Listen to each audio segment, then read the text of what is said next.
Programme मध्य मुकाबले में खुशामदीद। मैं हूं रबिया हसन और मेरे साथ मौजूद है रऊफ क्लास्ट्रा। और आज के प्रोग्राम में जिन टॉपिक्स को हम शामिल करेंगे उसमें सबसे पहले सेनेट में सेनेटर फैसल वाडा की जजेस पर तनकीद। पीटीआई के सेक्रेटरी इत्तलात रऊफ हसन पर ख्वाजा सराओं ने हमला कर दिया, ब्लेड से चेहरा लहूलुहान। पीटीआई अरकान का सेनेट से वॉकआउट, हमला किसने और क्यों किया, तहकीकात जारी। इसके अलावा बात करेंगे शायर अहमद फरहाद बाजियाबी केस, सेक्रेटरी दिफा सेक्रेटरी दाखिला हाईकोर्ट में पेश। अटॉर्नी जनरल ने एक हफ्ते में बाजियाबी की यकीन दहानी करा दी। रिपोर्ट पेश, अदालत ने जुमे तक बाजियाब कराने का हुक्म दे दिया।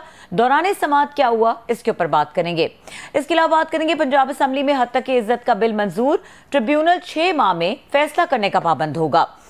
30 लाख से 3 करोड़ तक जुर्माना, सहाफी तंजीमों के मुल्क भर में एहतजाज, तहरीक इंसाफ का बिल को चैलेंज करने का ऐलान। इस बिल में क्या क्या सजाएं तजवीज की गई हैं, इसके ऊपर बात करेंगे। इसके अलावा बात करेंगे पब्लिक अकाउंट्स कमेटी के चेयरमैन का मामला तूल पकड़ गया। पीटीआई मेंबर के चेयरमैन बनने का ख्वाब खतरे में, मामला नया रुख इख्तियार कर गया। पीएसी सरबराही के लिए क्या अपसेट हो सकता है, इन प्रोबेबिलिटीज के ऊपर भी बात करेंगे। और हमें ज्वाइन किया डिस्कशन के लिए सीनियर सहाफ़ी एंकर पर्सन नसरुल्लाह मलिक साहब हैं, उनको वेलकम करेंगे। अस्सलाम वालेकुम नसरुल्लाह मलिक साहब। जी वालेकुम सलाम। नसरुल्लाह मलिक साहब, बहुत शुक्रिया आपने हमें वक्त दिया। Starting from this defamation bill 2024 जो पंजाब असम्बली से पास हुआ है, आपको क्या लगता है इस बिल के ऊपर इतनी तनकीद क्यों हो रही है? सहाफ़ती तंजीमें इसको क्यों थ्रेट समझ रही हैं और उनको क्यों लग रहा है कि आज़ादी सहाफ़त के लिए ख़तरा है? ऐसा क्या है इस बिल में, आपका क्या टेक है इस पर? देखिए, मैं समझता हूँ तौर पर इस बिल को जितनी में मंजूर किया पेश किया गया, ये जो है खुशबार पैदा करता है। अब कल की मिसाल ले लीजिए, जब सहाफ़ती तंजीमों या एक्शन कमेटी के साथ बातचीत का दौर था, 2.5 घंटे तक इंतज़ार हुआ, बातचीत हुई, लेकिन उसके फौरी बाद जो है बिल पेश करने का फैसला कर लिया गया। गोया कोई कंसल्टेशन नहीं, किसी को ऑन बोर्ड करने की ज़रूरत नहीं, किसी से बातचीत करने की ज़रूरत महसूस नहीं की गई। बल्कि लगता ये है कि हुकूमत जो है, पंजाब हुकूमत इतनी अर्जेंसी में है कि वो फौरी बस बिल को नाफिज करके लोगों को सजाएं देने के मूड में नजर आती है। अब तसव्वुर कीजिए कि 30 लाख से लेकर 3 करोड़ रुपए तक अगर किसी मीडिया कारकुन की तरफ से कोई खबर दी जाती है, ठीक है, हम फेक न्यूज़ के बिल्कुल खिलाफ हैं। हम नहीं समझते किसी के खिलाफ प्रोपेगेंडा होना चाहिए, ना ही किसी की किरदार कुशी होनी चाहिए।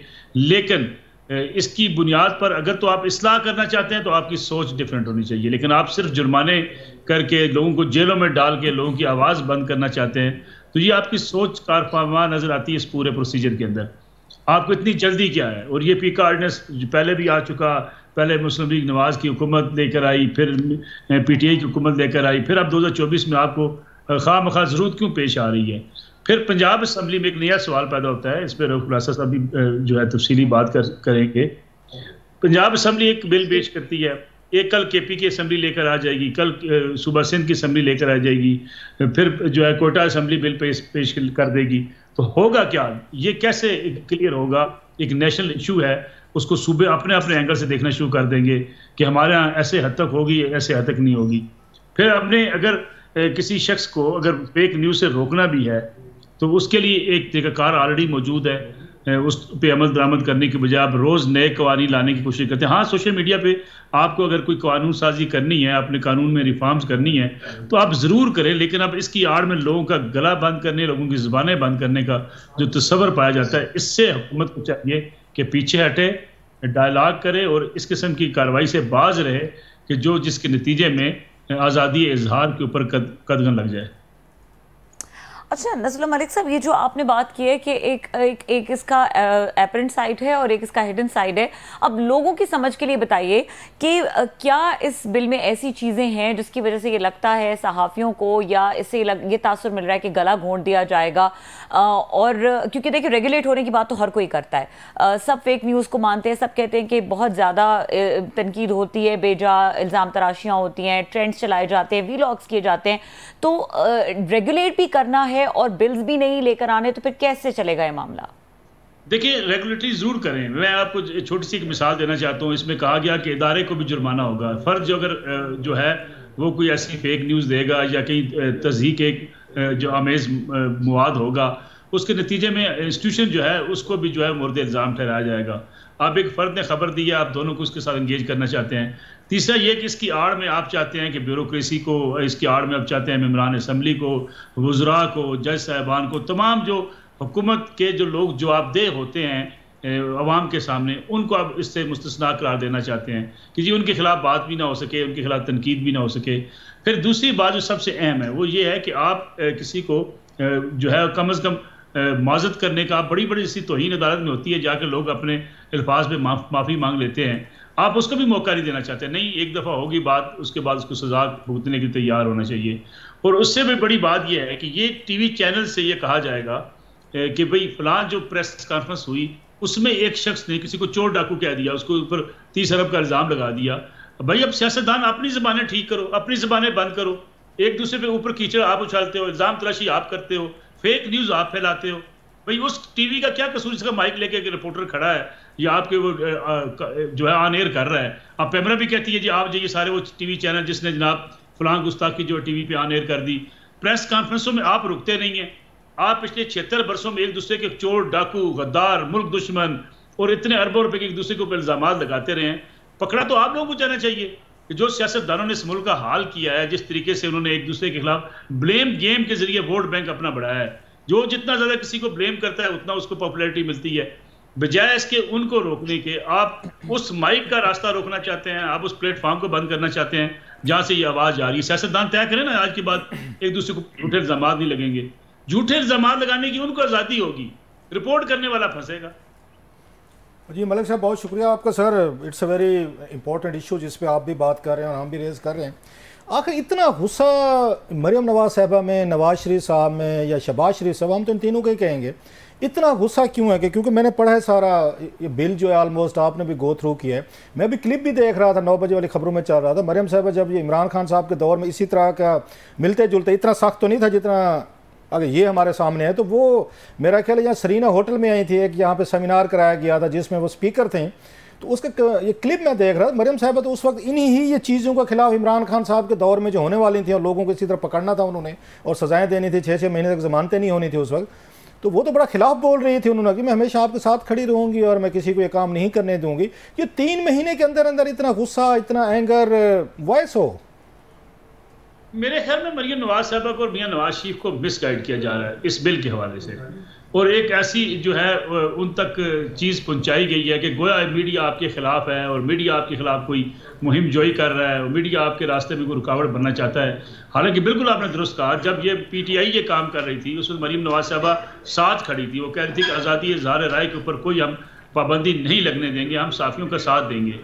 अब भी आप और मैं, हम सब इस बात के हमायती हैं कि फेक न्यूज़ नहीं होनी चाहिए, झूठी खबरें नहीं चलनी चाहिए और किसी के प्रोपेगेंडा का जो है उसके लिए प्लेटफॉर्म इस्तेमाल नहीं होने चाहिए, किसी के ऊपर इल्ज़ाम तलाशी बगैर किसी वजह के नहीं होनी चाहिए, तज़हीक आमेज़ गुफ्तगू नहीं होनी चाहिए।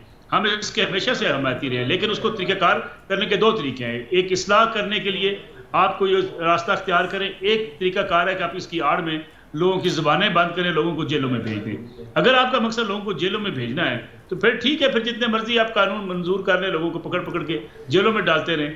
आप इस्लाह करना चाहते हैं, आप रिफॉर्म्स करना चाहते हैं, और रिफॉर्म्स का तरीकाकार भी रऊफ लासर साहब आपको पता है यही होता है। आप तमाम स्टेक होल्डर्स जो होते हैं उनको ऑन बोर्ड करते हैं, उनसे बातचीत करते हैं, जिन कवानीन के जिन चीज़ों पर एतराज़ होता है आप उनके अंदर तब्दीली लेकर आते हैं, और जो काबिल अमल होती हैं उनके ऊपर तमाम लोगों का बराजी करते हैं। लेकिन यहाँ तो ये मामला ही कोई नहीं है। मैंने बताया कल की मीटिंग थी, मीटिंग हुई, मीटिंग के फौरी बाद कहा गया ठीक है हम इसको डिले करते हैं, लेकिन बिल पेश कर दिया गया। गोया अर्जेंसी है हुकूमत को, जी बस फटोफट मंजूर करें और किसी ना किसी तरीके से कोई सजाएं दी जा सकती हैं, सजाएं दें, जेलों में डाला जा सकता है, जेलों में डालें। इससे आपसे इख्तिलाफ करने वाली आवाज़ें बंद होंगी तो आपका नुकसान होगा, आप तक सही बात नहीं पहुंचेगी। मलिक साहब आपने बड़ी अच्छी बात की कि फेक न्यूज़ का, तो मेरा नहीं ख्याल कोई प्रोफेशनल जर्नलिस्ट हम में से कहेगा हाँ जी जो फेक न्यूज़ दे रहे हैं, प्रोपेगेंडा कर रहे हैं, किसी पे गलत इल्ज़ामात लग रहे हैं, बल्कि बिलो द बेल्ट यहाँ पे बहुत सारी चीज़ें होती हैं, हमें मानना पड़ेगा।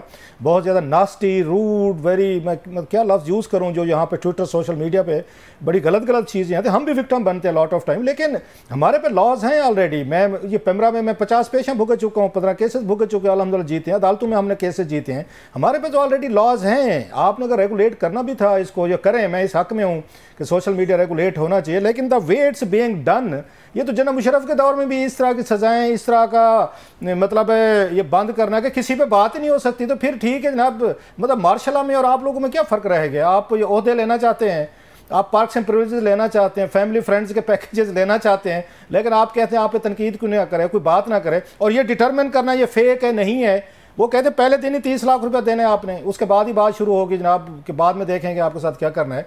तो मैं मतलब जो मुझे समझ नहीं आ रही कि ये किसी कोई ये उनका वो क्या कहते हैं फौजी जनरल का बनाया हुआ है जो मिलिट्री रूल रहे हैं, या किसी डेमोक्रेटिक पार्टी का लगता है बिल आपको, ये जो मैंने देखा है इसको? मेरे ख्याल में ये बाबूशाही का बनाया हुआ बिल है जो इनके हवाले कर दिया गया है। अब देखें, बाबूशाही भी समझती है कि अब सरकार को पूछा ही ना जाए, ब्यूरोक्रेसी पे सवालात ना उठें। भाई सवालात तो उठने चाहिए, और सवालात अगर उठते हैं तो आपको अपनी इस्लाह करने का मौका मिलता है। हुकूमत के ऊपर अगर तनकीद होती है, हुकूमत को आईना नजर आता है, बिल्कुल आप ये वाज़ेह करें कि इसमें अगर किसी की तज़हीक का पहलू है उसको आप अलग करके देखें, लेकिन अगर कोई खबर ऐसी है जो सदाकत पर मबनी है, जिसके प्रूफ मौजूद है, उस पर आपके हवाले से जो है वो एक ऐसी सोच नहीं होनी चाहिए कि हम बिल्कुल उस चीज़ को बंद कर दें जिस पर आपके पास इख्तलाफ राय की गुंजाइश ही ना बचे। हाँ ठीक है, गलती होगी, एक शख्स ने रिपोर्ट किया फॉर एग्जाम्पल, उससे गलती होगी, कोर्ट में जाके बड़े बड़े लीडर जाके कहते हैं जी हमसे गलती होगी, मैं माफ़ कर दिया जाए, उनकी माफ़ी। गलती से आपने बात की फेक न्यूज़ के हवाले से बात हो रही है। ऑफ कोर्स आप एक प्रोफेशनल जर्नलिस्ट हैं, आपका बहुत बड़ा कैरियर है, आपने किया है, और बहुत सारे हमारे दोस्त हैं, हमने किया। हमें पता है कि जनाब क्या खबर होती है, उसको रिपोर्ट कैसे करना है, उसकी रिपरकशंस होती हैं, उसको साबित करना होता है, सारी चीज़ें। चले फेक न्यूज़ पे आ जाते हैं। ये जो फेक वादे करते हैं, ये लीडरान ने किए हैं, फेक दावे किए, वादे किए, एंड दे नेवर एग्जीक्यूटेड।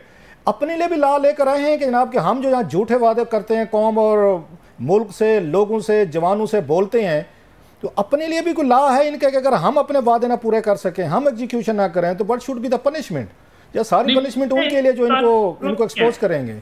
वो कहते हैं इसके लिए कानून की जरूरत नहीं है, ना इसके लिए जुडिशरी की जरूरत है, अवाम हमारा फैसला करेगी। वाह वाह। और 5 साल बाद, मतलब 5 साल हम इनको रोस्ट करेंगे लोगों को, 5 साल बाद लोगों का है, फिर देखेंगे हमारा क्या हशर करते, हार जाएंगे तो फिर क्या हो जाएगा। यहाँ तो जेलें हैं, यहाँ तो जेलें हैं, कैदे हैं, सजाएं हैं, तो अपने लिए कुछ जेलें, कैदे, जुर्माने नहीं रखे इन्होंने। वो कहते हैं अवाम हरा देंगे तो खैर हम मान लेंगे, वो भी 5 साल बाद। आपको पता अदालतों से फैसले आए, सियासतदानों ने कहा जी अवाम ने हमें इलेक्शन जितवा दिया, अवाम ने फैसला दे दिया। लेकिन इमरान खान साहब क्या कहते हैं कि जी 8 मई को फैसला हो गया, अवाम ने 9 मई को मुस्तरद कर दिया।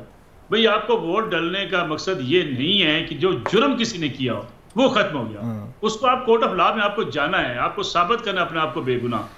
ये तो वो तरीका है कि ठीक है जी मैंने इलेक्शन लड़ी। अब एक मतलब ये है, कोई चोर डाकू किसी मोहल्ले में इलेक्शन लड़ेगा, काउंसलर का वो जीत जाएगा, वो कहेगा मेरे खिलाफ चोरी का मुकदमा खत्म हो गया इसलिए कि मुझे कौम ने वोट दे दिए। ये कुछ हो रहा है, मलिक साहब हो भी ये कुछ रहा है जो आपने भी कहा है, that's exactly what is being done. अच्छा दूसरा ये बताइएगा, ये जो लॉज हैं, आप भी यहाँ पे इस्लामाबाद में भी रहे हैं, बड़े अरसा रिपोर्टिंग की, हम भी इधर कोई फिरते फिराते रहते हैं।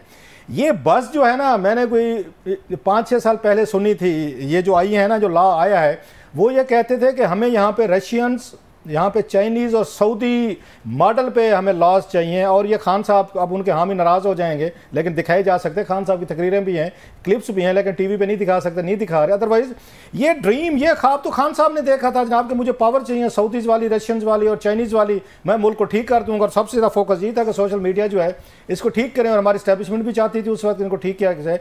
सो जो ख्वाब ये इमरान खान साहब ने देखा था कि इस मुल्क में रशियन, चाइनीज़, सऊदीज़ किस्म के मॉडल ऑफ अगर रेगुलेशंस होने चाहिए, तो अल्टीमेटली मरियम साहब और नवाज शरीफ साहब ने आज उनका ख्वाब पूरा किया। Sir this is my assessment कि मैं उनके दौर की भी चीज़ें देख रहा हूँ, ये भी देख रहा हूँ। सर मैं समझता हूँ मियाँ नवाज शरीफ जो है उनको इसका जायजा लेना चाहिए, उन्हें खुद इस मामले में जो है इंटरफेयर करना चाहिए और उन चीज़ों को देखें। इस बात की वो एडवोकेट रहे हैं कि आज़ादी इजहार होना चाहिए, और जो कुछ इस बात में इसमें कोई शक नहीं, मरियम नवाज विक्टिम रही हैं, मियाँ नवाज शरीफ विक्टिम रहे हैं, जो प्रोपेगेंडा मशीनरी उनके खिलाफ इस्तेमाल हुई है, जो फेक न्यूज़ का उनके खिलाफ इस्तेमाल किया गया, लेकिन उसका मतलब हरगिज़ नहीं है कि आप पूरी के पूरी जो है एक लाठी के साथ सबको एक तरफ करके देखना शुरू कर दें। आपने इसको रिफॉर्म्स के जरिए बेहतर करना है, आपने फेक न्यूज़ का रास्ता रोकना है, आपने प्रोपेगेंडे का रास्ता रोकना है। उसका तरीकाकार जो है वो आपको बड़ा वाज़ेह करना पड़ेगा और हुकूमत को भी जवाबदेह होना पड़ेगा आवाम के सामने। अगर हुकूमत की गलती करती है तो हुकूमत के खिलाफ अगर कोई रिपोर्ट होता है तो हुकूमत खुले दिल से बर्दाश्त करे, हुकूमत बताए कि इसमें ये गलती थी। अच्छा मलिक साहब, मुझे याद आ रहा है कि मिडीवल टाइम्स में ये कंसेप्ट भी था, प्रैक्टिस भी थी, कानून भी थी, ये कानून भी था। वो कहते हैं kings can do no wrong, कि बादशाह सलामत तो गलती कर ही नहीं सकता, ये तो अवाम करते, इन्हें दुरे मारा, इन्हें छितर मारा, इन्हें जेलों में डाले, पूरी ये हमारी मिडीवल हिस्ट्री में रहा है। किंग्स और क्वीन कहाँ पे कोई वो मतलब अकाउंटेबल होते थे, एग्जम्पशंस होती थी उनको। ये तो 1857 के पहले के हिंदुस्तान की कहानी बनाई जा रही है कि जब बादशाह सलामत पे, सिपह सलार पे, फौजियों पे, दरबारियों पे, या आपके वो जो थे बस सरदार थे, जो गिरोहों के राजे महाराजे थे, उन पर कोई बात नहीं हो सकती। सो डेमोक्रेसी तो इसलिए लाई गई थी कि kings can be put on trial as well, उनसे भी क्वेश्चन हो सकते हैं, उनकी अकाउंटेबिलिटी हो सकती है। ये अगर अपने आप अकाउंटेबल ही नहीं समझेंगे इन चीज़ों पे, बातों पे, और 2-4 लोग अगर फेक न्यूज़ दे रहे हैं तो उनके लिए एक आप जैसे करें there might be certain methods, तो पूरे का पूरा आपने इसमें डाल दिया कि किसी पे बात नहीं हो सकती, किसी पे सवाल भी नहीं हो सकता, मतलब हर चीज़ को फेक न्यूज़ में डाल दिया जाए तो लोग कहाँ कहाँ पे जाके अपने को डिफेंड करते रहेंगे। वो तो बाद में डिटरमिन होगा फेक है या नहीं है, पहले तो इन्होंने बंदे को गया वो सारा। ये तो 1857 का पहले का हिंदुस्तान मुझे लग रहा है, जिसमें मुगल थे, जिसमें गौरी थे, तो फिर मतलब अलाउद्दीन खिलजी थे, और लंबी कंपनी थी, ये सारे बाबर थे, तो फिर जहांगीर थे, तो बला बला एंड कंपनी। ये आपको डेमोक्रेटिक तो नहीं लग रही सारी चीज़ें? सॉरी फॉर मी लॉन्ग एक कमेंट सर। नहीं बिल्कुल आप दुरुस्त करें, बल्कि मैं मजेदार बात आपसे कहूँ ग्रासा साहब, आप ये दो बड़ी पार्टी जो है पाकिस्तान तहरीक इंसाफ और PMLN, इनके कायदीन के जलसे निकाल के देख लीजिए, जो वीडियो क्लिप्स वहां ये चलाते रहे अपने अपने स्टेज के ऊपर, बड़ी बड़ी स्क्रीनें लगा के। इमरान खान साहब भी वो मीडिया की रिपोर्ट चलाते रहते थे, ये जनाब देखें ये रिपोर्ट हुआ, ये देखें जनाब ये रिपोर्ट हुआ। उस वक्त आपको सूट करती है सारी रिपोर्ट्स, यानी इसका मतलब यह है कि आपको अपोजिशन के खिलाफ चीजें आपको बड़ी अच्छी लगती हैं, हुकूमत में आके आपको बुरी लगती हैं। आपको याद होगा इमरान खान साहब आज़ादी इज़हार राय के उस वक्त तक कायल थे जब तक वो हुकूमत में नहीं आए। हुकूमत में आए तो क्या है, अब एंटरटेनमेंट के चैनल होने चाहिए, अब न्यूज चैनल की जरूरत क्या है।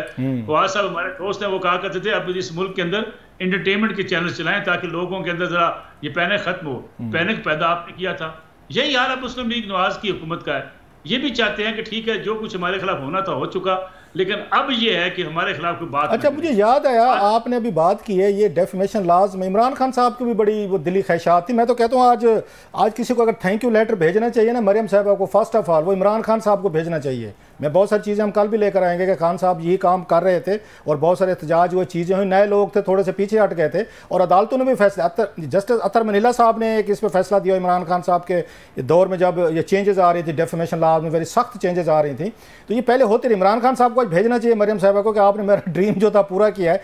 दूसरा आपको याद होगा फवाद चौधरी साहब ये मिनिस्टर थे, उन्होंने मुश्किलें देखी हैं, अल्लाह ने चले उनके आसानियाँ की हैं। एक टीवी शो में ये कह रहे थे मिनिस्टर होके कि हम एक फेक न्यूज़ पे ला रहे हैं, ये मैं आपको क्लिप भी मुझे याद नहीं रहा, कल दिखाएंगे, जिसमें इन्होंने कहा 6 महीने तक उस बंदे की जमानत नहीं हो सकेगी। ये इनका लॉ था, इमरान खान साहब के दौर में आ रहा था। तो उस पर आगे एंकर ने पूछा जी 6 महीने बाद अगर ये फैसला हो जाएगा खबर फेक नहीं थी जेन्युइन थी तो देन व्हाट, वो बंदा 6 महीने जेल में। तो चौधरी साहब ने कहा फ़ोन देख रहे थे मेरी तरह, उन्होंने कहा नहीं फिर तो ठीक है होता रहता है, मतलब 6 महीने बंदा जेल भुगता के आज। हमारे दोस्त चौधरी साहब कह रहे थे कि खैर है ये होता रहता है, हो जाता है। वो तो 6-6 महीने की सजाएं ला रहे थे सर, जिनकी जमानत नहीं होनी थी, आने नए पैटर्न। सो उसके बाद जब उनके साथ बेचारों का खुद भी जो कुछ हुआ फवाद चौधरी साहब के साथ, वो हमें भी पता है, अल्लाह उनके साथ आसानियाँ करे। तो खान साहब भी यही कर रहे थे, मरियम साहब भी यही कर रही थी, मतलब they are the same side of the coin sir. यही यहाँ भी यही है, 30 लाख रुपए नहीं होंगे तो अब जेल जाएंगे। अब किसी साफी के पास 30 लाख तो नहीं होंगे, जेल जाने के लिए तैयार रहे। और दूसरी बात यह कि देखिए आप बगैर किसी जो है प्रोसेस के, ड्यू प्रोसेस के, आप पकड़ के जेल में डाल देंगे। 6 महीने बाद आप कह भी दें कि जनाब आपके खिलाफ ये सबूत जो है वो नहीं आए, आपको बरी किया जाता है। 6 महीने का जिम्मेदार कौन होगा? और दूसरी बात ये फेक न्यूज़, मैंने पहले आपसे ये शुरू में अर्ज की थी, फैलाई किसने, ये माहौल बनाया इनके सोशल मीडिया टीमों ने, इन्हीं की सोशल मीडिया टीमों ने मादरत के साथ, यही नवाज लीग की सोशल मीडिया टीमें थी, यही इमरान खान साहब की सोशल मीडिया थी, ये तबाही बर्बादी ये सारे यही लेकर आए, जो एक दूसरे को ट्रेंड चलाए, एक दूसरे पे घटिया कमेंट्स किए गए, तबसरे किए गए, फैमिलीज तक पहुंचे और बुरी बुरी बातें ये दोनों के सोशल मीडिया टीमें कर रहे, पेड पीपल थे इनके जो ये सारे काम कर रहे थे। हाँ, और वो लोग पॉपुलर होते चले गए, उनके यूट्यूब चैनल चल गए, इनकी दी हुई फेक न्यूज़ के नतीजे में वो जो है वो बड़े बड़े ग्रुप्स बन गए। आज इनकी को वो खतरा है उन्हीं से। भाई आपने उनको फेक न्यूज़ दी क्यों? 35 पेंचर का झूठ आप लेकर आए, 10 अरब रुपए शहबाज शरीफ को देने का झूठ आप लोग लेकर आए, एक दूसरे के ऊपर गद्दारी के इल्जाम आप लेकर आए, आपने एक दूसरे को चोर डाकू आपने कहा, नैब के झूठे मुकदमात आपने एक दूसरे के ऊपर बनाए। ये सारे मुकदमात लहू खुलासा साहब ने, रबिया ने, ये मैंने नहीं बनाए हुए, ये इनके बनाए हुए ना जी। अब इस कानून के तहत आप नहीं, मलिक साहब आने लाइटर नोट जो कानून लाया गया ना, इसके तहत अब ये आप और मुझे और ये रबिया साहब पे यही केस बनाए जाएंगे कि आपने कहा है जनाब, हमने कब कहा है? अगर ये कौमी असम्बली पे लॉ में से एप्लीकेबल कर दें यकीन करें तो 70% पे ये सारे केसेस बने होंगे जो वहां पे एक दूसरे का यशर नशर करते हैं। बल्कि इसको पहले उठा के कौमी असेंबली पे इसको लागू किया जाए, जो इनको अगर इम्यूनिटी मिली हुई है उसको विड्रा करें तो मजा आ जाएगा सर। और अदलिया से मुझे काबिल एहतराम ये बात करनी है। देखें, हमें अब कहा गया जी कि जो उस दिन आपने प्रेस कॉन्फ्रेंस की जनाब मुस्तफा कमाल साहब ने, फैसल वाडा साहब ने, जिन जिन चैनल ने चलाई है वो भी आ जाए, उन्होंने भी तोहीन की है। भाई हमारा बस सानू फाड़ लो, बस सानू फाड़ लो, साढ़े कसूर है, साढ़े तो पा दो। अच्छा ये बताइएगा इस पे मलिक साहब, ये तो एक साइड हमने अपनी ले ली, फेयर इनफ। अब अगली साइड उनकी साइड भी जरा देख लेते हैं। वो मुनीर नियाज़ी साहब का जो वो शेर है कि कुछ शहर के लोग भी जालिम सान थे, कुछ सानू मरण का शौक भी से, कुछ हमारा भी कुछ है रोल इसमें। जितनी मतलब यहाँ पे आत्म मचा दी गई है, जितनी तबाही बर्बादी, गाली गलोच कल्चर आपके ट्विटर, सोशल मीडिया, फेसबुक पे जो एक आम यूज़र ने, हमने, आपने, सब ने जो आत्म मचाई, तूफान मचाया, उसका रिजल्ट कुछ ना कुछ तो निकलना था। कहीं ना कहीं पे तो बम गिरने थे, तोपें गिरने थी, मिसाइल गिरने थे हम पे। मतलब हमें भी कुछ थोड़ा सा ब्लेम करना चाहिए। मैं सबकी बात कर रहा हूँ कि हमें अपने व्लॉग्स के लिए, डॉलरों के लिए, व्यूज़ के लिए, पॉपुलर होने के लिए, तालियां बजवाने के लिए हमने ऐसे ऐसे बैनर बनाए, तहस नहस करके रख दिया पूरे मुआशरे को। लोगों को हमसे भी शिकायतें हैं कि आपने सोशल मीडिया पे देखें जाएं ज़रा, इतनी गलाजत बाज़ दफ़ा होती है कि यू कांट मतलब डाइजेस्ट इट। कोई हमारा कसूर भी है कि सारा हुकूमतों का और इन्हों का, सियासतदानों का है सर? देखिए, कोई जो साफी हैं नॉर्मली आपको सोशल मीडिया पे गालियां देते हुए दिखाई नहीं देते, वो नहीं देते। इनकी सोशल मीडिया टीम है सारी, यू आर राइट। हाँ, पॉलिटिकल वर्कर्स को पकड़ना चाहिए, उनको सजाएं देनी चाहिए। आप और मैं तो रोजाना हमें तो गालियां देते हैं, आपको पता और हम जवाब भी दे भी नहीं सकते, दिल बड़ा करता है, यकीन करें। और हम देहाती लोगों को आती भी बहुत हैं, लेकिन क्या करें कि we can't match the performance.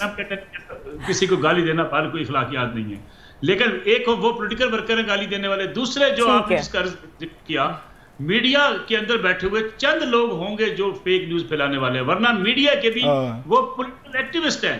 उनको आप जर्नलिस्ट शुमार ना करें, जो इनके साथ खड़े हो गए, इनके स्टेज पे जाके जलसों से खिताब करते हैं, जो कहते हैं कि जनाब हम पहाड़ों से नहीं उतर कर आए, जो कहते हैं इस मुल्क के फैसले हम करेंगे, जो कहते हैं मेरा मुल्क है, मैं इस मुल्क को नहीं चलने दूंगा आपके मुताबिक।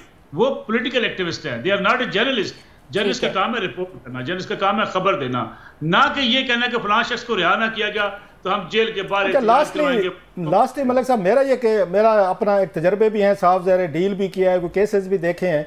अगर ये FIA को प्रॉपर तरीके से अच्छे, यहाँ पे अभी इन्होंने बनाई भी है एजेंसी, मेरा ख्याल है कि नहीं नोटिफाई की है, वहाँ प्रॉपर एक अच्छे पुलिस अफसरान बिठा दें, अच्छी रेपुटेशन वाले बिठा दें, एक्सपर्ट IT एक्सपर्ट बना दें, उसके लिए अलहदा बेशक ट्रिब्यूनल बना दें जो बैठ के इन चीज़ों को देखो। FIA के जरिए साइबर क्राइम वाले बहुत सारी चीज़ें डील हो सकती थी, आपको इन लाज की ज़रूरत नहीं पड़नी थी। पहले लाज मौजूद हैं, उन पे एग्जीक्यूट कराने की बजाय, उनको थोड़ी स्पीड लगवाने की बजाय आप नए ला के आते हैं, अपने आप को बदनाम कर रहे हैं। इवन FIA के जरिए सारी चीज़ें ठीक हो सकती थी अगर आपकी नीयत ठीक होती। मेरा तो ये मानना है कि आपको इन लाज की ज़रूरत नहीं थी जो काले ब्लैक जिस तरीके से आप लाए, तमाम को एग्जेप्शन दे दिए कि बादशाह सलामत और सारे उनके दरबारी जो है ना, किसी पे कोई बात नहीं हो सकती।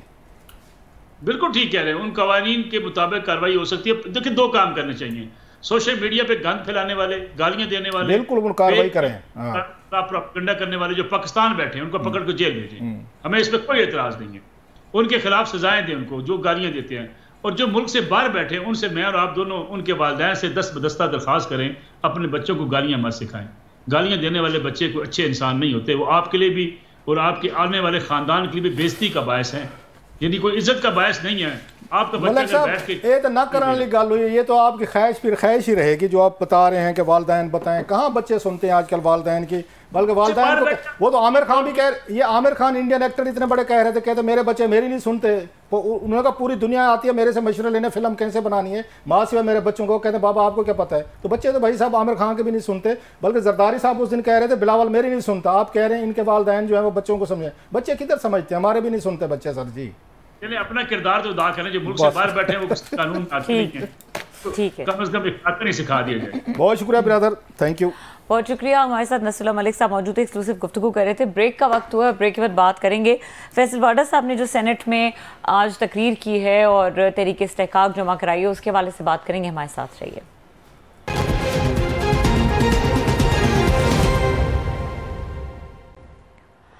Welcome back. क्लास साहब, हम बात करेंगे फैसल वाडा साहब की, और जो आज उन्होंने सेनेट में तकरीर की, जिस तरह उन्होंने खुलकर तनकीद किया, and you know to the point कि उन्होंने तहरीक इस्तेहकाक सुप्रीम कोर्ट के जज के अगेंस्ट जो है वो जमा करा दी। अब इसको इस कॉन्टेक्स्ट में देखें जो पिछले दिनों में होता रहा है, आज़म रज़ी तारड़ की प्रेस कॉन्फ्रेंस हमने देखी, उससे पहले फैसल वाडा की प्रेस कॉन्फ्रेंस, और दीगर लोग जो थे वो एक ही दिन प्रेस कॉन्फ्रेंस के लिए आ गए थे, एंड देन जिस तरह के जजेस के रिमार्क्स आ रहे हैं केसेस में, तो ये एक बहुत ज़्यादा आई थिंक बात आउट ऑफ कंट्रोल हो रही है। इसको दो तरीकों से देखा जा सकता है। एक तो ये है कि हम अप्रिशिएट भी कर सकते हैं इस पूरा जो इस वक्त हमारे वो कहते हैं गड़धाल मचा हुआ है, जो हमारे सराइकी ज़बान में कहते हैं कि वंस कोई ऐसे हालात पैदा हो जाएं जिसकी किसी को ना समझ आ रही, मिट्टी उड़ा दो, धूल उड़ा दो, आंखों में डाल दो, पूरा का पूरा मेला ही उलट दो, तो उसी तरह का काम है कि अगेन किसी को समझ नहीं आ रही हो क्या रहा है।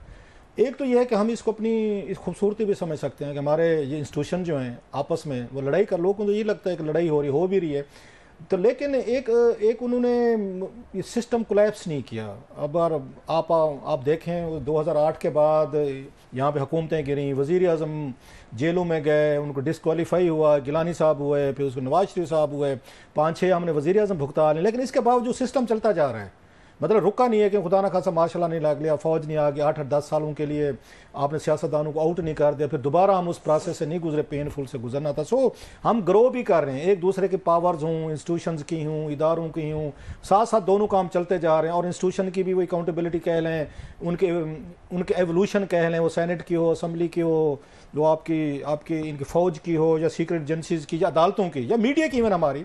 सो पैरेलल इसको एवोल्यूशनरी प्रोसेस के तौर पर हम डील कर सकते हैं कि हम अपने जो मतलब शार्क्स हैं उनको ऑब्जर्व कर रहे हैं। जो लोग ये देख चुके हैं, इसका 90s का ईरा देखा है, जिन्होंने हमने करीब से देखा है उसको, वहाँ तो छोटी छोटी बातों में मार्शल लग जाते थे, वो फौज आ जाती थी, लड़ाइयाँ हो जाती थी, डिसमिसल हो जाती थी।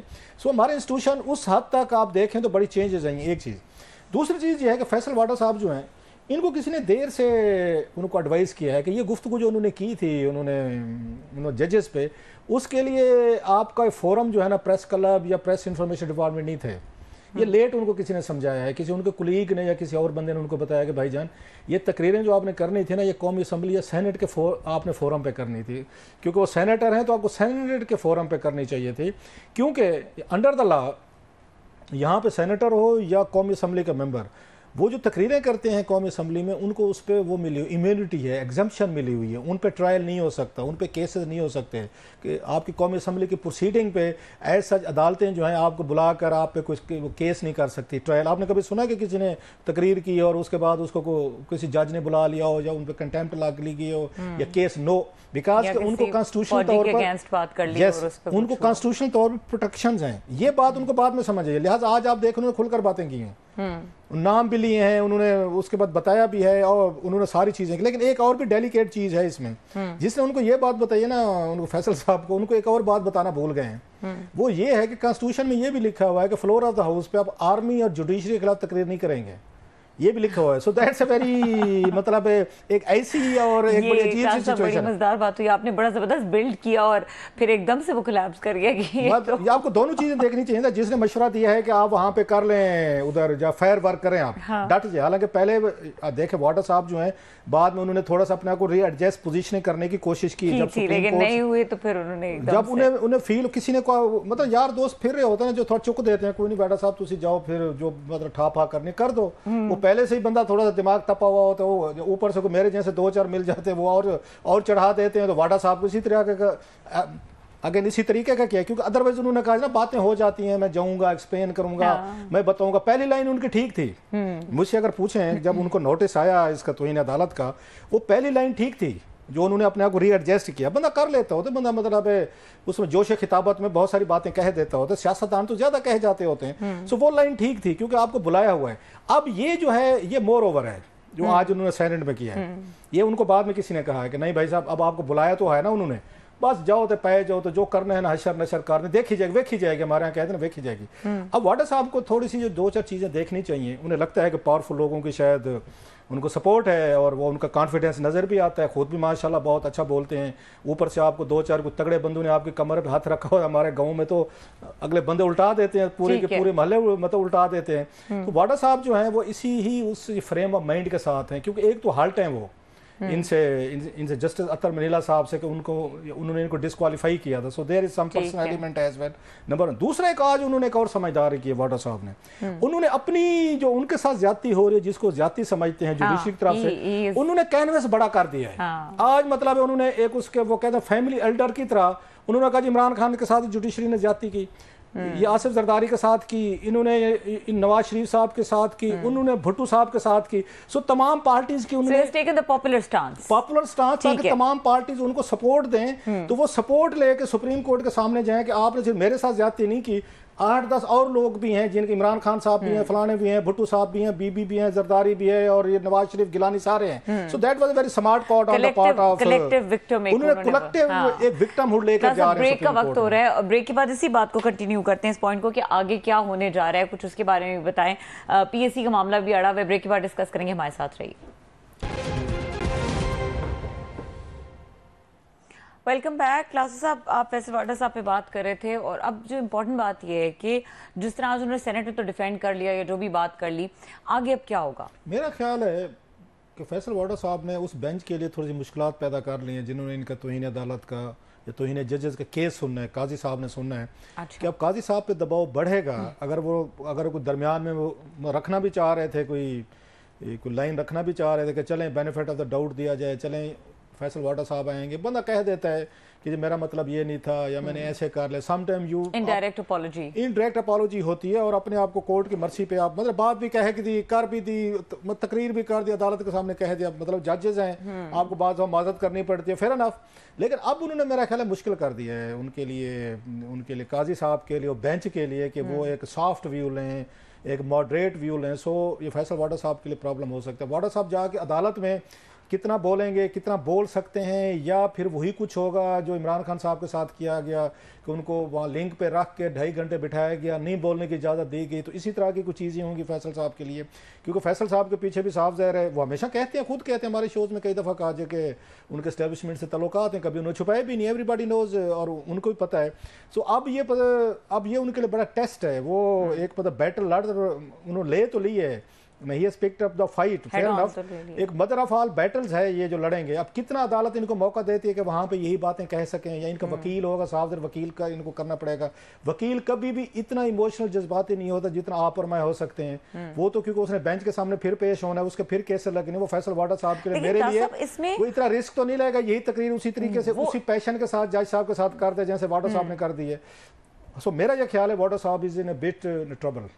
और वो इल्जाम भी लगा, मतलब ये भी कह रहे हैं ना कि मुझे कहा गया, मुझे टारगेट किया गया, तो पहले इस पॉइंट को प्रूव किया जाए जो मेरे लिए वर्ड्स इस्तेमाल किए गए। उन्होंने भी नाम तो नहीं लिया ना कोई, मेरा ख्याल अगर मैं गलत नहीं कह रहा, कोर्ट उन्हीं का स्टेटमेंट नहीं, अतर मनीला साहब ने कोई इनका नाम तो नहीं लिया कि प्रॉक्सी लॉन्च की गई, प्रॉक्सी कहा है बस। वो भी तो पूछ सकते हैं कि आपको क्यों लगा है कि आप प्रॉक्सी हैं, मतलब मैं बैठा हूं अगर अतर मनीला साहब की जगह 3 प्रेस कॉन्फ्रेंसेस हुई हैं, तो who is a proxy and who is not, तो मैं उनसे पूछ सकता हूं कि जनाब मैंने आपका नाम तो नहीं लिया, तो आपको कहां से लगा कि आप प्रॉक्सी हैं? जजेस पे तो और भी लोग तनकीद करते रहते हैं, ये पीटीए वाले करते रहते हैं। ठीक है, सो अतर मनीला साहब भी पूछ सकते हैं, जैसे इन्होंने कहा जी मुझे प्रॉक्सी कहा गया, तो वो पूछ सकते हैं कि एक्सीलेंसी मैंने आपको कब कहा, कोई आपका नाम लिया मैंने अदालत में, मैंने जनरल बात की, why did you take it on yourself कि नहीं मैं ही हूं। So it's going to be very interesting match, और इस मैच में बदकिस्मती से अगर वाडा साहब ने कुछ चेंज ना कि लक ने इनको सपोर्ट ना किया, या बड़े लोग इनके रेस्क्यू को ले ना आए, तो मुझे तो वाडा साहब थोड़ा सा मुश्किल में लग रहे हैं। ठीक है, ऑन दिस नोट, इसी नोट पे क्लास साहब बहुत शुक्रिया, आपने एनालिसिस दिया, और यहाँ पे प्रोग्राम का वक्त खत्म हो गया। देखने के लिए शुक्रिया, इजाजत दीजिए, अल्लाह हाफिज।